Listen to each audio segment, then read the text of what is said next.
kita tuh bingung ya Prof ya, kita sama-sama udah punya penghasilan sendiri-sendiri. Aku punya penghasilan, Mas Gio juga punya penghasilan. Dan ketika penghasilan tersebut digabungkan, ternyata yang tergabung bukan hanya nominal uangnya, tapi kita menggabungkan masalah juga.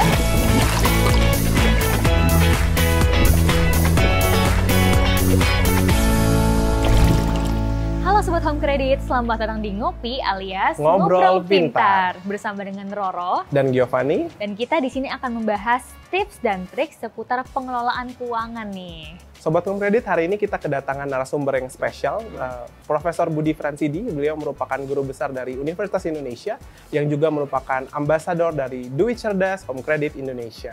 Halo Prof, apa kabar? Kabar baik ya. Aduh, senang sekali nih bisa ketemu sama Prof di sini ya.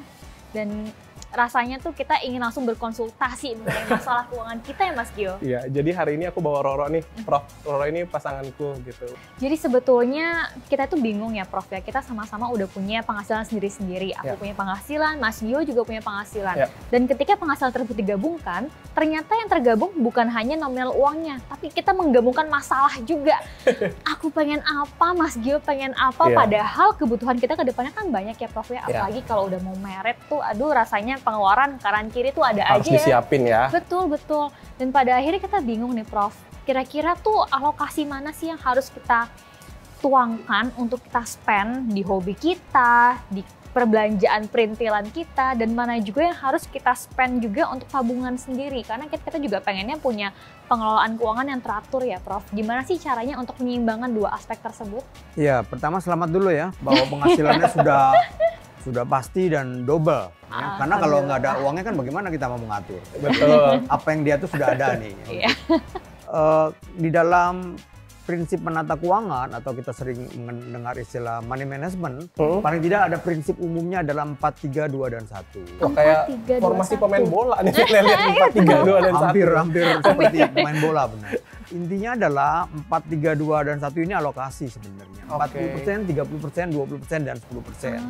40% itu ya untuk memenuhi kebutuhan hidup kita, ya katakan konsumsi, transportasi, dan tagihan-tagihan bulanan yang jasanya kita gunakan.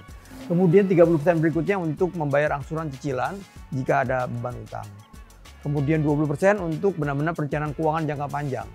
Oh, investasi pembentukan gitu ya, dana Prof, darurat, ya? Investasi. Kemudian 10% berikutnya terakhir adalah untuk sedekah. Tapi atau mungkin bisa nggak sih Prof sebenarnya diakalin nggak 4, 3, 2, 1, kita menggeser sedikit? Saya pikir ya kalau penyesuaian sedikit bergeser wajar ya, tapi secara rata-rata 4, 3, 2, 1 ini tetap bisa dijalankan. Tapi pada saat yang sama keinginan juga mestinya bisa terpenuhi. Intinya adalah jangan memaksakan untuk memenuhi semua keinginan dalam waktu singkat. Karena memang permasalahan money management, pengelolaan keuangan adalah bagaimana mengendalikan keinginan yang banyak sementara sumber daya kita terbatas. Bukannya nggak boleh berarti, tapi lebih gimana caranya kita pilih-pilih dulu nih yang mana yang prioritas biar semuanya bisa tercapai. Terima kasih banyak ya Prof sudah kasih insight buat kita jadi tercerahkan ya Mas Gio. Sangat berguna sekali tips dan trik dari Profesor. Betul, dan mungkin itu obrolan kita untuk hari ini ya. Kita nantinya pasti pengen kulik-kulik lagi nih dari Prof tips dan trik apa lagi yang bisa kita pelajari bersama-sama supaya Sobat Home Credit di rumah juga bisa tahu nih tips dan trik keuangan yang akan berguna buat kehidupan sehari-hari. Betul. Lah, baru datang nih kopinya. Kita mau bubar, Mbak.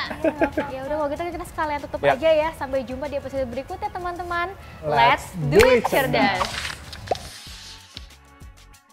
Home Credit jadi bisa.